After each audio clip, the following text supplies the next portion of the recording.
Alright, what's up guys? I wanted to do a video, actually I haven't done it in quite a while. This will be a fight analysis, and it's going to be a 2-for-1 because there's two fights back to back basically. But basically, if you haven't seen this, haven't seen any of these videos I've done before, I will go over my clips, or, technically I've done other people's clips, I never uploaded them. But generally, I'll go over my own clips, and where I, had certain fights, and I will talk about the fights, what I did right, what I did wrong, that type of thing. And I will try to just kind of like give my insight into the fight, what I'm thinking as it's going on, and that type of thing. Because obviously, I can't really do it during the fight. I'm not going to be like, shot calling my own fight. It's not realistic to do. It's not very easy to do. But yeah, this is something I've been wanting to do for a while. Is something I do on my stream. Is I have fight reviews for people that if they redeem like 5,000 channel points or whatever it is, they send me a clip, short video, whatever, and of a fight they had. Whether I've had people I've did solos, I've done trios, I've done I think duos too. Actually, I think I've done every game mode. But basically, I'll go over the fights. It can either be with you, it can be just like in a video. I've done it like on stream. I've like done it after stream, hopped in a call with the person and talked to them about it for like 30 minutes, going over their fights. But I mean, if you guys are interested in something like that, let me know. I would be happy to do it. Just have something where you guys submit clips, and I'll just like pick through them. I think the best ones, and I'll go over them, make a YouTube video about it. Either you can be in the call if you want, and we can talk about it, and I can like give you like a one-to-one like feedback on it, or like I said, I can make a video where you're not involved and you watch the video after, whatever it may be. Like I said, if you guys are interested in something like that, just feel free to let me know. And if not, oh well. All right, so moving on to the video. So we start off here. This is for my recent YouTube video. I'm just looking at the highlight on my Twitch because I think it's a bit better quality. But this is for my recent YouTube video where it was this scrim lobby. We get like triple named items. It was really, really, really fun run. So basically, we start here, and I get into armory here. We just left Shriner, and we haven't really seen anyone.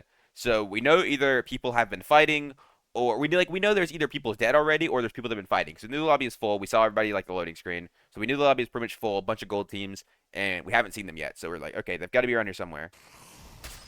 So we're going through here.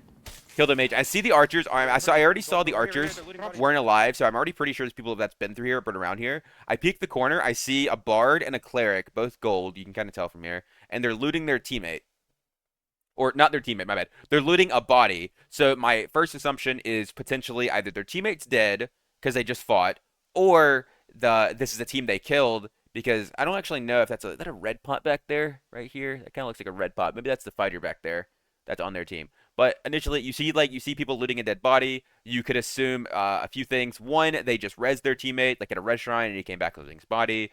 Two, they haven't rezzed yet. It's their dead teammate. However, if they have a cleric, that's less likely because he'd probably just be rezzing the guy. Or three, they just fought and they killed people. All of these are good situations to fight, and obviously we see them here. I see them looting, catch them unaware, so I'm very ready to push in here. They try to backtrack. You never want to let like a cleric team or a bard team just like back up, especially because you have to consider things like invis pots and all that. Whenever people like run back, it becomes a little bit harder for you to push in because then you have to be worried about invis pots if you don't see all three people, and that's the main thing. All right, I'm just gonna let the fight play through really quick, and then I'm gonna go back and like kind of break it down just as much as I possibly can. And then you see, boom, boom, everybody's dead. Fighter dies here. We win. All right, so start off with. Yeah, good crossbow shot, always great way to start the fight. Free damage, even if it's not going to be like, last. Even, the smallest amount can help. Can cost a cleric to heal. So right here, actually, let me play the audio. So I hear the cleric's casting Earthquake, and this is something you want to know, is you want to generally know what spells they're casting, right? And they all kind of sound similar. Hell, they may even sound the same. But you can usually tell based on the casting time of the spell. Earthquake has the longest casting time of a combat spell. Or maybe all spells. I don't know if Res is longer. But basically, you can tell when it's Earthquake because how long it takes them to charge it. I hear him charging it, and I know even if I get caught in it, I'm just gonna step forward and hit him because where he's at, one, his teammates either have to run into the Earthquake to hit me, or to hit me whenever I'm trying to hit him, or they have to crossbow me. But if I get close enough to him, he's not gonna trade. Like he's not gonna sit there and let me hit him. He's gonna stop the Earthquake. So you see, it's here. I pop my second. This is actually very important as a fighter. Whenever you are in a geared setting, I mean, early gear, 1v1, it doesn't super matter. Maybe even duos to an extent. But in a trio setting, especially on Slayer, if you step into a fight, you pop second win. Just that simple. You just pop it. Don't worry about, oh, I don't want to waste my second win. Just pop it. Because it is Second wind isn't even super helpful on a Slayer to begin with because of how fast you die, but it is way more helpful to pop it than it is to die with it. And in the middle of a fight, the chances are you don't really have a ton of chances to pop it because it takes it has like an animation which makes you stop swinging, and it's really annoying. Probably not gonna happen. You use it at the start of the fight. But like I said, this guy he cast Earthquake, and immediately I get into him, and he has to stop casting right here because I go to swing. This is something else. See how I'm swinging and moving like left or right? You want to do like whenever you have a high movement character, you want to try to weave attacks, especially with a falchion. Because a falchion's a weapon that has a very like and obviously it's a very wide horizontal swing. You don't have to worry about poking, and if you turn, you miss. Like right here, I'm swinging and I can drag it all the way across. And if the bard ran into me there, he would have got hit as well. The place I'm fighting in here is super ideal because I'm fighting super close to this wall right here, and obviously my falchion's kind of hitting it with my right swings. Right, like right here, I probably would have just killed this bard if I hadn't hit the falchion or hadn't hit the wall right there. Nah, probably not. Because he take maybe. But anyways, so the most important part of this fight right here. So I don't know if you guys have noticed it yet, but the fighter makes one very big mistake right there. He jumps. There, I know, like I said, I know the quality. God, the quality's so bad. But the fighter makes a very big mistake, and he jumps. And when he jumps, okay, jumping is fine sometimes. However, the big problem with jumping is whenever you jump, you then can't change your trajectory, so you're kind of just stuck going one direction. And because of that, whenever he jumps, here, let me slow it down a bit. Whenever the fighter jumps, watch what my bard does, because my bard is sitting here, he's like boxing the fighter, right? However, this like what he's doing, he's always trying to look for a way past. And when this fighter jumps right here, boom, straight past him. It's like a hole just opened up. He gets straight to the cleric. Cleric's dead. And then these like frontline comps, because we're playing a mirror comp, we're both playing fighter, bard, cleric, and these frontline heavy comps, the cleric is what is keeping your team alive. When your cleric dies, the fight is pretty much over because you are never like look at him. He's literally like we're almost all full HP. There's just nothing he can do. He's just dead. So like that is like the main thing there is when you are a frontliner, you never want to let people get free access to your backline because if you like on it like I'm not gonna say we wouldn't have won this fight, you know, just even regardless of this, but this single jump right here, the fight is over after this. Like I said, and I'm not trying to BM the guy, right? I know the guy, I think the guy's cool, not trying to BM him. This is just pointing out something that in these fights, just something so small as like, and it's obviously you're gonna be like, oh, lost the fight. How's it a small mistake? But it's literally just a single jump is enough to make the fight end just like that. Boom, fight's over. And there is nothing they could do from this point to win this fight. And you could be like, oh yeah, well your bard's running a viola. Yeah, I won't lie. My bard running a viola is definitely helping because the fighter's minus 20% move speed. However, even with a normal rapier, he still gets on that cleric there and kills him.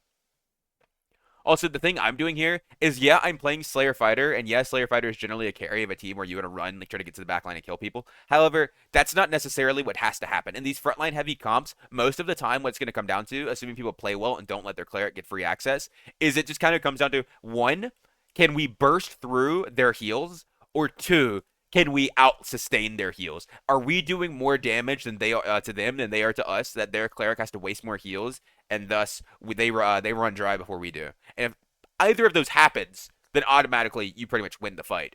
And the thing is, I know for a fact that we are going to out sustain these guys.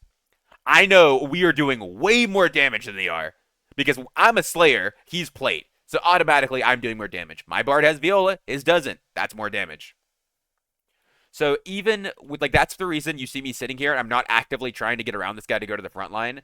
So the thing is, you don't want to be like putting yourself like while putting yourself in the fight is good, you don't want to be too far in the fight. Like you pretty much notice how most of what's happening here, this isn't like a full 3v3, right? There's like a 1v1 happening over here with the bard fighter. There's a 1v1 happening here with me and the bard, and then the clerics are both behind the team's healing. You don't want to jump too far in because then two things can happen. One, if let's say I move around here to the left, right? Like let's say I move around to the left to try to get to their cleric. What happens is I do exactly what this fighter does. I free up this slot right here because you see I'm pretty much sticking close to this wall even though the wall isn't that good for me to fight. The reason is because I move too much. Like even here you see me like hold back. I'm holding the bard right here. So the only way he can get around me to my cleric is going in between me and my bard, and if he does that, he's either going to LOS his cleric from heals on his own fighter, or he's just going to jump in between us, and we are going to instant kill him. However, if I tried to get around the same way my bard does, I free up the space and he gets through and he can kill my cleric. And yeah, we might kill their cleric. However, our cleric is 100% dead and we probably lose the fight over it.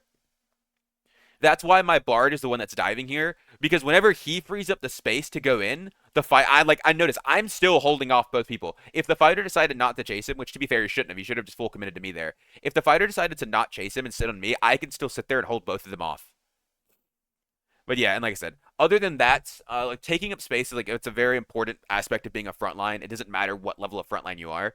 Also, notice here, 1 second, let me listen to the comms. Fighter's dead. Nice. Look out, look out, get a reset. Campfire. Yeah, I'm dropping. Fight ends, instantly call for a campfire.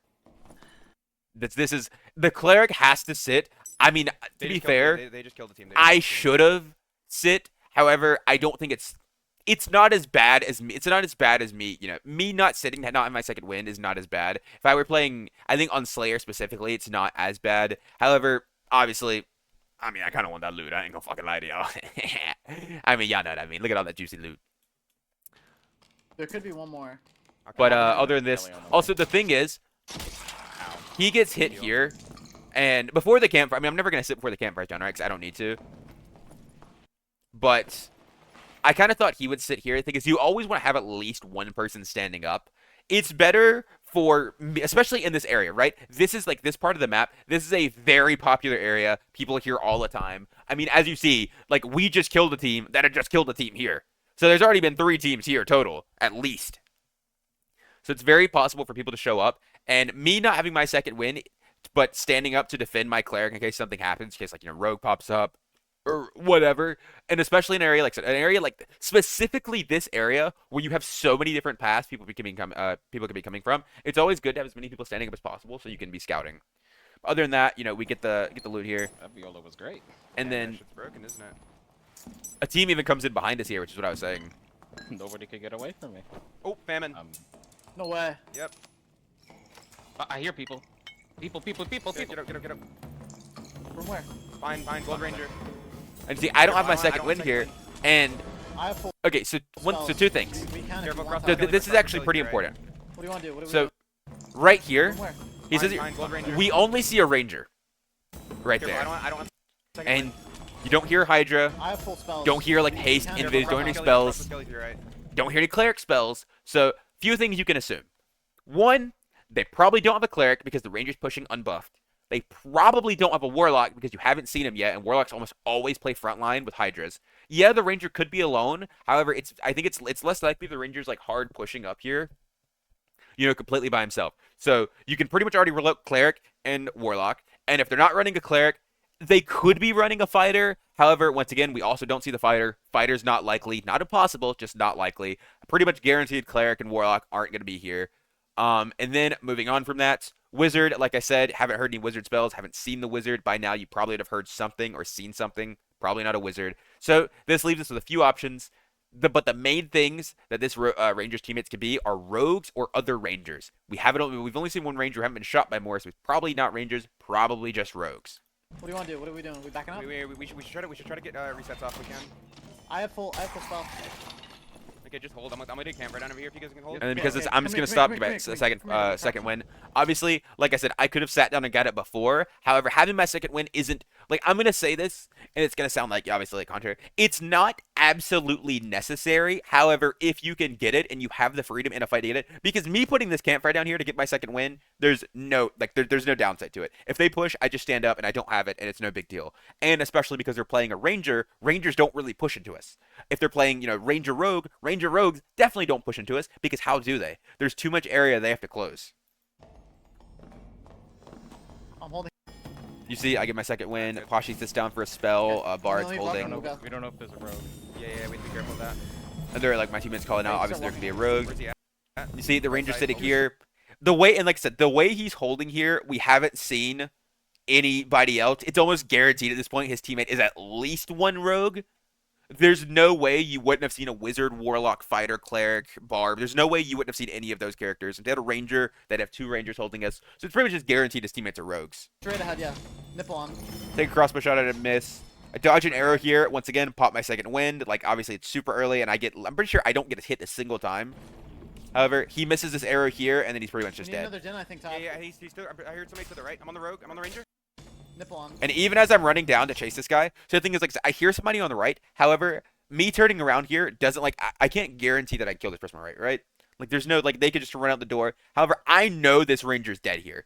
At worst, this ranger is gonna have to take the blue. Notice I'm never moving a straight line against a ranger. Always try to move as erratically as possible. I dodge a second arrow, and then he's just We need completely another dead. gen, I'm I just think, too top. fast for him. He's still. I heard somebody to the right. I'm on the rogue. I'm on the There's a- ranger. Ranger's dead. Ranger's dead. Rogue over here behind. He's going back. He calls it. He says he's going back. Luke, Someone. Luke. Okay. Here, how Poshi, how Poshi. Also, this is a bad play. I'm not even gonna deny. This is absolutely a bad play on my No, part. no, no. But this is me just being scarred from rat No, no, rogues. no, I no, immediately no, grabbed no, an no, Apollon. no, no, no, Nice, no, good job, good job. And I mean, also, I trust my teammates to kill a rogue, right? I'm They with said you, it's only Crouch, one. I'm There's with no you, way they Crouch. don't kill at least I'm one. with you. I'm with you. On your ass. Yep, I'm with you. Here, let me back up. We need another gen, I think, top. Yeah, he's still. I heard somebody to the right. I'm on, And even as I'm running through, I tell my teammates there's Ranger's someone dead, on the right, so they can expect Rogue that, over here right? behind. He's going back around. He's yeah, Luke's on me. got Luke. But then when I got they the kill Apollon, that I got the guy, Apollon. they chase the other rogue down. He's dead. They kill that guy That's too. blue? Nice. Is it? That's blue. Holy Holy shit! fuck, we're pulling every name Take up a in this seat. game. Take a seat. Take a seat right And now. then, Right I mean, now, right nothing. On me, right on me. Nothing else too crazy after this. Giga! He gets a campfire down for Pashi. I put my own campfire down right after. Other than that, I'm pretty much just looting. I mean, you guys can like look through and like see me loot if you want. There's a ton of juice. He dropped a tripod on the ground. Full gold dead guy right here. Oh my god. I There's saw, this- inventory's so pretty. Wait, what the hell? Wait, what was that cloak? Yeah, Hold on. I You have have space I for have more? 4 golden capes. I need to see that. That cloak. Okay. This. I didn't even really. There's a fucking full gold dead guy right here. Oh, my that one's God. 2-all, isn't it?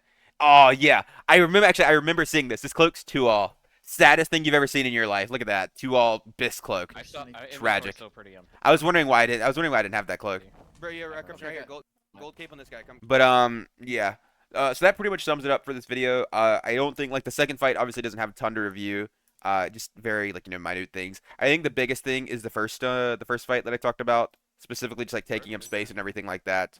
It's a very important thing that you want to keep in mind. If you're a frontline player, this right here is pretty much exactly how you want to play fights. Never let them get past you. Take up as much space as you can. Take up as much of their attention as you can. Look out. Nice. Good And job. just look for your way to win the fight. And even if you're not the one that's going to win it, you're going to allow your teammate to win it. That works. At the end of the day, there's no MVP in this game. All that matters is winning. But anyways, I think that pretty much sums it up. Thank you guys for watching. If you enjoyed this type of thing, feel free to let me know. Yeah. And if you guys like the idea of, like I mentioned at the beginning of the video, like the idea of the, clip reviews, if you guys submitting your own clips or fight reviews or whatever, specifically fight reviews, not just random clips. If you guys like the idea of fight reviews, just feel free to let me know, and maybe I can work on that and get something going. But if you guys enjoyed, feel free to like, comment, subscribe, all that good stuff, and I'll see you guys next time.